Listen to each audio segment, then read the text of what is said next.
Captain James Mitchell stood at the wide window of his ship, watching Earth grow bigger as they flew home. The blue and green planet looked peaceful, just like it had for 6,000 years. His ship, called Harmony's Dream, was coming back from checking out some faraway stars. They had found nothing dangerous, which was normal these days. "Another boring trip, Captain," said Lieutenant Emma Thompson with a smile. She was young, maybe 25, with short brown hair and kind eyes. Like everyone born in the last 6,000 years, she had never seen real fighting or war. No aliens, no problems, just empty space and dead rocks. James nodded and adjusted his simple blue uniform. It was nothing like the heavy armor and weapons that soldiers wore long ago. Those days were over. Humans had learned to solve problems by talking, not fighting. If someone got angry or violent, doctors could fix their brain to make them calm again. War was something you only read about in old books, like stories about dragons or magic. The communication system suddenly made a loud beeping sound. Director Robert Hayes appeared on the screen, but something was very wrong. His face was white with fear, and his hands were shaking. "All ships, come home right now," he said in a scared voice. "We have visitors from space." The screen changed to show something that made James feel sick. Huge black ships hung above Earth like giant metal birds of death. They were bigger than anything humans had ever built. As James watched, bright blue beams shot down from the ships and hit the peaceful cities below. New Geneva, where 2 million people lived, turned into fire and smoke in seconds. Pacific Union, the beautiful city floating on the ocean, was gone. "This is Commander Vex of the Kethva Hegemony," a cold alien voice spoke through every radio and screen on Earth. The voice sounded like metal scraping against stone. "Your world belongs to us now. Give up, or we will kill everyone. You have 24 hours to decide." Emma stared at the burning cities with her mouth open. "Captain, what do we do? Our ship doesn't even have guns. Nobody does anymore." James felt something strange happening in his chest. It was fear, but also something else. Something that felt old and dangerous, like a sleeping animal waking up inside him. He had studied history as a hobby and knew that humans used to be very good at war, but that was 6,000 years ago. Now they were soft and peaceful. "Set course for Earth," he said, and his voice sounded different. Stronger. More like the old military commanders he had read about. "And call the Global Council. Tell them it's time to remember what we used to be." Down on Earth, people were running and screaming. The aliens kept shooting at cities, turning homes and schools into fire. The peaceful police had no idea what to do. Earth's defense satellites were made to push away rocks from space, not fight a war. They were destroyed in minutes. In the capital city, Chancellor Mary Stevens called an emergency meeting. All the world leaders came together in a huge room with a glass dome that showed the stars above. But now those stars were blocked by alien ships that wanted to kill them all. "How is this possible?" asked Dr. Lisa Parker, the head of Earth's space program. "We sent signals into space for thousands of years saying we were peaceful. Why would anyone want to hurt us?" "Because they can," said Admiral Helen Foster. She was one of the few people who still studied old military books. "In the old days, we would have been ready for this. But we threw away everything that made us dangerous." On the big screens around the room, they could see the alien commander. Vex looked like a giant lizard walking on 2 legs, with red eyes and sharp teeth. His skin was dark green with silver patterns, and he wore armor covered in spikes. "Humans are weak," Vex said, talking to his own soldiers but letting Earth hear it too. "They have forgotten how to fight. This conquest will be easy. By tomorrow, they will all be our slaves or they will be dead." But something was already happening that the aliens could not see. All across Earth, normal people were having strange dreams. A teacher in London dreamed of ancient battles. A farmer in Brazil woke up knowing how to make bombs. A nurse in Australia found herself drawing pictures of weapons she had never seen before. James felt it too as his ship raced toward Earth. Images flashed in his mind of old generals and forgotten wars. Names like Alexander, Caesar, Napoleon whispered in his thoughts. He knew things about fighting that he had never learned, strategies that were older than his civilization's peace. "Something is happening to me," Emma said quietly. She was staring at her hands like they belonged to someone else. "I keep thinking about how to destroy those ships, but I don't know why. I'm not a soldier."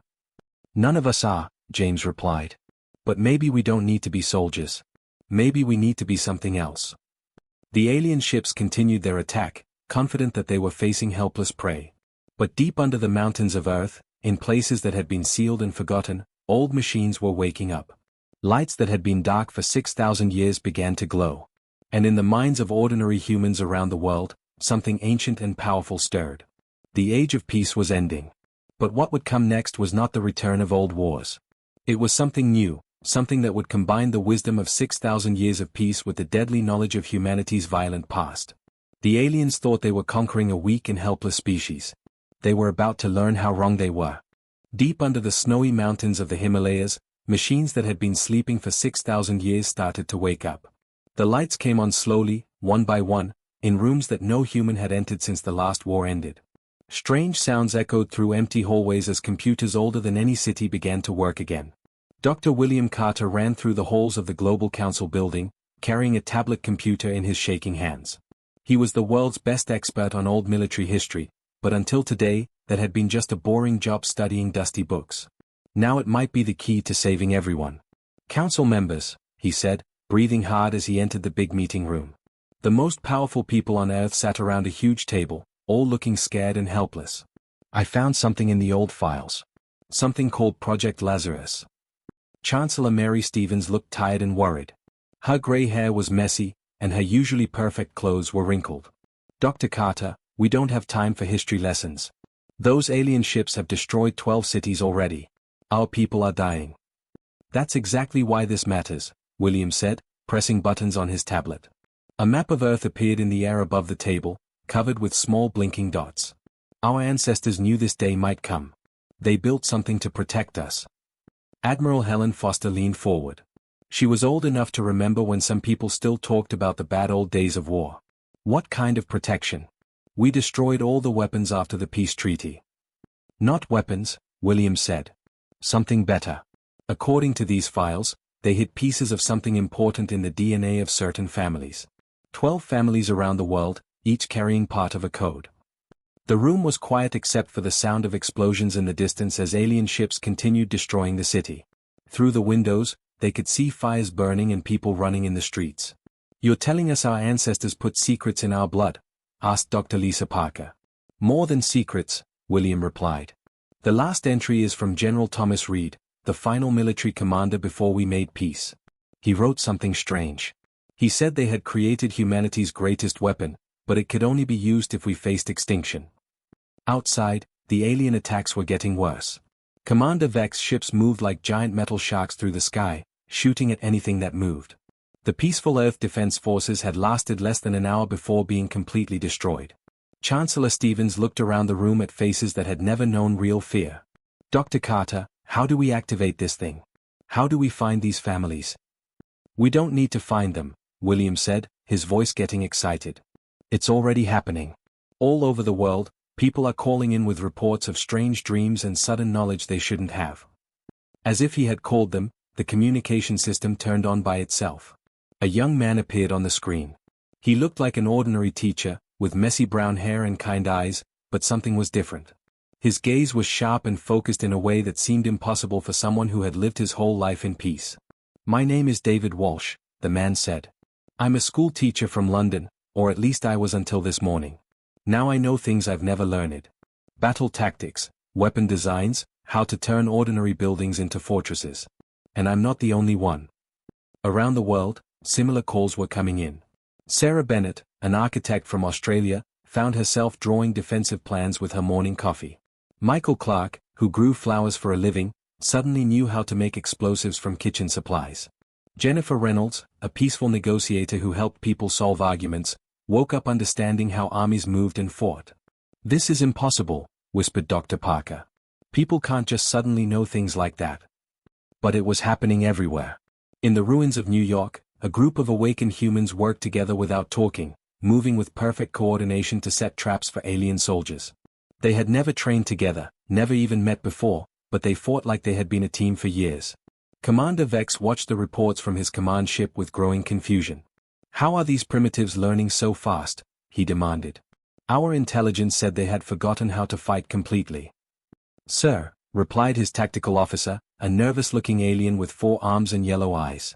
Their resistance patterns are impossible to predict. They're using strategies that are thousands of years old, but mixing them with modern technology in ways we've never seen. On Earth, the awakened humans were becoming more coordinated by the hour. They seemed to share knowledge instantly, as if their minds were connected. David Walsh, the teacher, somehow knew exactly what Sarah Bennett, the architect, was planning in Australia. Michael Clarke could predict what weapons Jennifer Reynolds would need before she asked for them. Dr. William Carter stared at his instruments in amazement. The neural activity in these people is off the charts.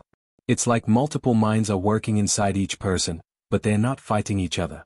They're working together perfectly. Deep in the mountain laboratory, more lights came on. Ancient computers displayed information that had been locked away since humanity's last war. The project files showed something incredible. The greatest military minds in human history had not died with their bodies. Their knowledge, their tactical genius, their understanding of war and strategy had all been saved in a quantum computer network. But this wasn't just about bringing back old warriors. 6,000 years of peace had changed humanity. The awakened people had all the deadly knowledge of the past, but they also had the wisdom and compassion that came from generations of peaceful living. The aliens had expected to conquer a weak, helpless species. Instead, they had awakened something that combined the best of humanity's violent past with the wisdom of its peaceful present. The real war was about to begin. Sarah Bennett sat at her kitchen table, staring at the drawings her own hands had made while she slept. The papers showed detailed plans for turning the subway tunnels under her city into a deadly maze of traps and ambush points. She knew exactly where to place explosives, how to channel enemy forces into kill zones, and which tunnels to flood to stop alien advances. The problem was, she had never learned any of this. Yesterday she was a peaceful architect who designed schools and parks. Now her mind was filled with the tactical knowledge of ancient generals she had only heard about in history class. "Peter, look at this," she called to her husband, who was making breakfast with shaking hands. "I drew these while I was sleeping. I know exactly how to turn our peaceful city into a fortress, but I don't understand how." Peter looked at the papers and went pale. "Sarah, these are plans for war. Real war. You've drawn places where people will die." "I know," she whispered. "And the terrible part is, I understand why every detail is necessary." Across the burning earth, the same awakening was happening to hundreds of people. David Walsh, the school teacher from London, stood in the ruins of his classroom looking at tactical displays he had created from children's toys and classroom supplies. The colorful blocks and model buildings now showed him exactly how the alien ground forces would move through the city. "They'll come in 3 waves, he explained to a group of survivors who had gathered around him. "First the flying scouts, then the heavy weapons, then the foot soldiers. But they're making the same mistake that the German army made in 1943 when they tried to take Stalingrad." An elderly woman named Margaret looked confused. "David, you teach 8-year-olds how to read. How do you know about old battles?" David touched his head, feeling the strange new knowledge flowing through his mind like water. "I don't know how I know. But I can see it all clearly.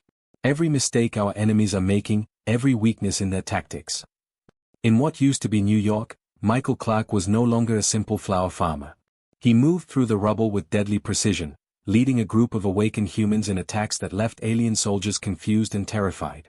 They struck fast and disappeared, using tactics that combined the guerrilla warfare of ancient Earth with modern technology. "Sir, the human resistance is becoming more coordinated," reported the tactical officer to Commander Vex aboard the alien flagship. "They're employing strategies from multiple historical periods simultaneously. Our battle computers cannot predict their next moves." Commander Vex stared at the tactical displays showing red marks where his forces had been defeated. Impossible. These creatures had no military for 6,000 years. They should be helpless. But they were far from helpless. Jennifer Reynolds, who had spent her life helping people solve arguments peacefully, now found herself predicting alien battle plans with frightening accuracy. She stood in a hidden command center, coordinating resistance across 3 continents with people she had never met. "The next attack will hit the power stations," she announced to her team.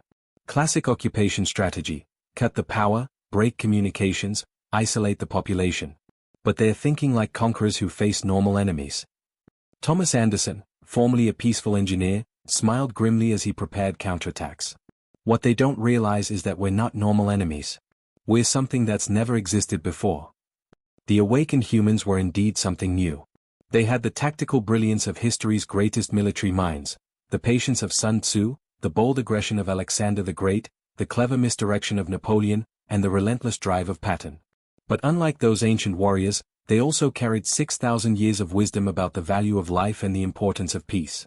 Dr. William Carter watched the global situation from his mountain laboratory, monitoring brain patterns that should have been impossible. It's like watching multiple genius-level military strategists working inside each awakened person, he reported to Chancellor Stevens. But they're not separate voices fighting for control. They're harmonized, working together.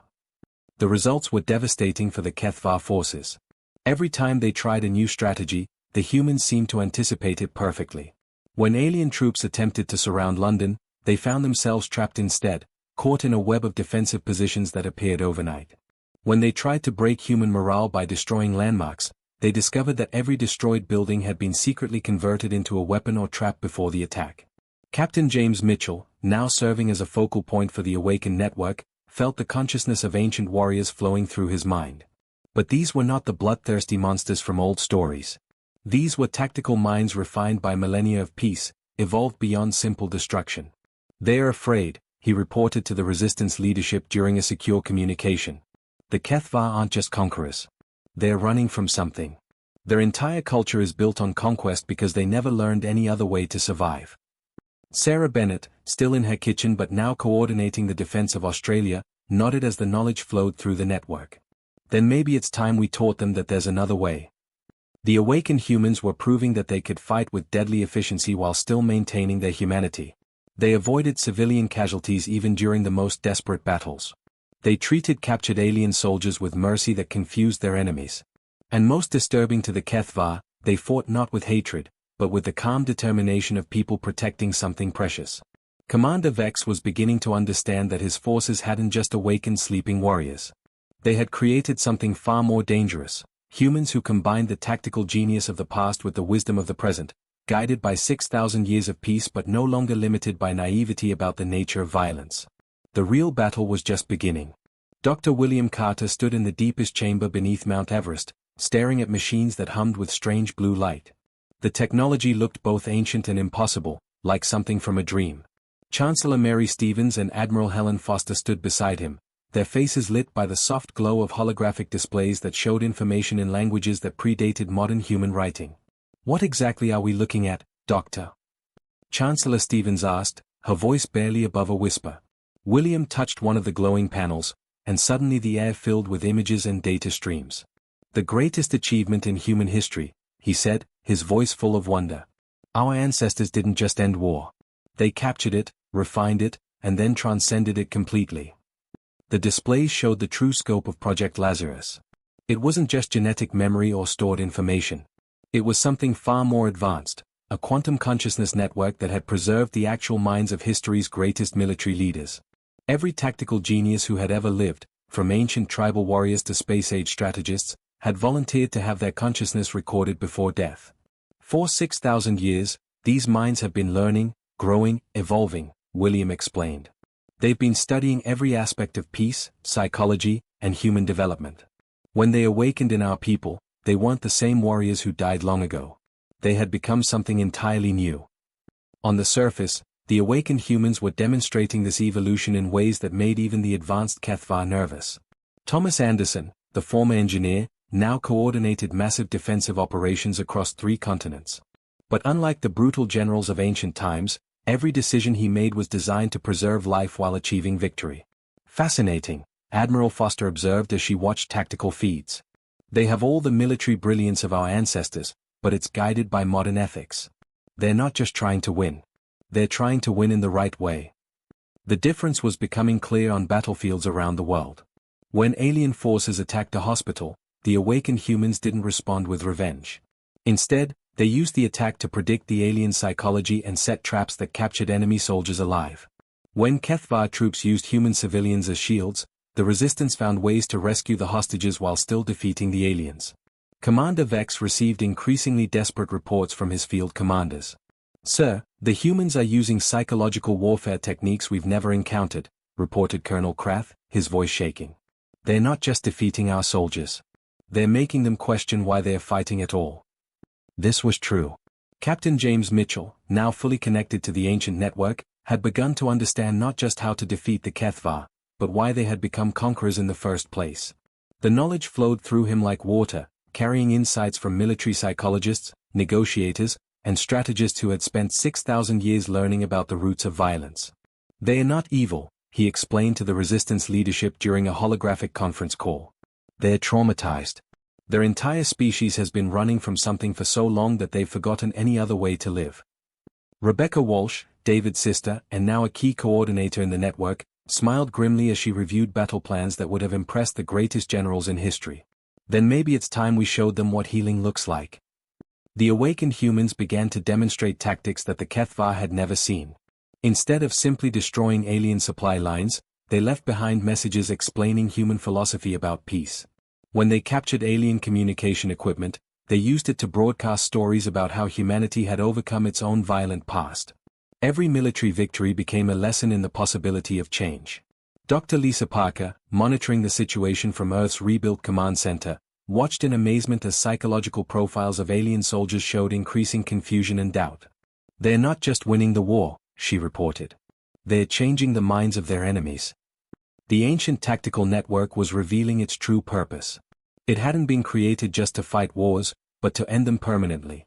The preserved consciousness of every great military mind in history had spent millennia learning not just how to win battles, but how to address the underlying causes of conflict. Sarah Bennett, still coordinating from her kitchen in Australia, found herself understanding alien psychology with the same clarity she once understood building design. Their conquest pattern follows the same cycle, she explained to her team. Fear leads to aggression, aggression leads to more fear, fear leads to more aggression. They're trapped. Then we break the cycle, replied Michael Clark, whose gentle farmer's heart now guided the tactical brilliance of ancient warriors. The synthesis was complete. Humanity had successfully combined the deadly knowledge of its violent past with the wisdom earned through 6,000 years of peace. The result was something that had never existed before, warriors who understood that the greatest victory was not the destruction of enemies, but their transformation into friends. Jennifer Reynolds, coordinating global resistance from her hidden command center, felt the ancient minds within the network preparing for their greatest challenge. Not the defeat of the HFY fleet, which they now knew was easily possible, but something far more difficult, convincing a species built on conquest that there was another way to live. The final phase begins now, she announced to awaken humans around the world. We're not just fighting for survival anymore. We're fighting for the soul of two civilizations. The network pulsed with ancient wisdom and modern compassion, ready to attempt something that no military force in history had ever tried, winning a war by teaching their enemies how to make peace. Captain James Mitchell stood on the bridge of a captured HFY ship, looking out at the alien fleet that surrounded Earth. The awakened network hummed quietly in his mind, carrying the voices of ancient generals who had become something more than warriors over 6,000 years of growth. Around him, Sarah Bennett, David Walsh, Thomas Anderson, and dozens of other awakened humans worked with perfect coordination, but their weapons remained silent. Commander Vex, James spoke into the communication system, his voice carrying the authority of every great leader in human history. We need to talk. On the massive alien flagship, Commander Vex snarled at what he thought was another human trick. His red eyes glowed with anger as he stared at the human on his screen. This soft-looking creature claimed to speak with authority, but Vex had conquered 1,000 worlds. No primitive species had ever challenged him. You dare to demand audience with me, human? Your world burns, your people flee in terror. Surrender now or watch them all die. We could destroy your entire fleet, James replied calmly. Our tactical analysis shows 17 different ways to do it with the resources we have right now. But that's not why we're here. Vex laughed, a harsh sound like metal scraping stone. Impossible. Your species forgot warfare millennia ago. You are prey, nothing more. Suddenly, every HFY ship found itself surrounded. Human vessels appeared from behind asteroids, rose from planet surfaces, and emerged from hiding places that shouldn't have existed. The aliens had been so focused on their attack that they never noticed how perfectly they had been maneuvered into a trap. But the human ships didn't fire. They simply waited, demonstrating a level of tactical superiority that made resistance pointless. This is impossible, whispered Colonel Krath from the bridge of his destroyer. How did they coordinate this without us detecting any communications? Dr. William Carter, monitoring from his mountain laboratory, smiled as he watched the ancient network complete its greatest operation. They don't need to communicate, he explained to Chancellor Stevens. They're sharing consciousness through quantum entanglement. 6,000 years of preserved military genius, all working as one mind. But something else was happening that made the aliens even more uncomfortable. Sarah Bennett's voice came through their communication systems, carrying information that should have been secret. Your people weren't always conquerors, Commander Vex. 5,000 years ago, the Kethvar were explorers, scientists, artists. You had a beautiful civilization on a world you called Kethvalda. Until the day the destroyer fleet came. Vex felt his blood turn cold. No alien species had ever known about the destroyer fleet. That was ancient history, buried so deep in Kethvar memory that even their own children weren't told the truth. The destroyers wiped out your home world. Thomas Anderson continued the story from his command post on Earth. Killed 90% of your population. The survivors fled into space and swore never to be helpless again. So you became the attackers, thinking that if you conquered everyone else, no one could hurt you. You know nothing, Vex snarled, but his voice shook. How could these humans know the secret shame of his people? David Walsh, the former teacher, spoke with the gentle wisdom of someone who understood trauma. We know everything about cycles of violence, Commander. Humanity lived through them for thousands of years. We became killers because we were afraid of being killed. We conquered because we were afraid of being conquered. Sound familiar? The awakened human consciousness had spent the past weeks not just fighting the Kethvar, but studying them. Every battle, every interaction, every piece of alien technology had been analyzed by minds that combined military genius with 6,000 years of psychological understanding. Jennifer Reynolds, coordinating the final phase of the operation, felt the ancient network preparing for something unprecedented. We're offering you something your species has never encountered before, Commander Vex. We're offering you a choice. What choice? Vex demanded, though part of him was afraid to hear the answer. You can keep being what the destroyers made you, James explained. Killers running from ghosts, spreading the same trauma that was inflicted on you.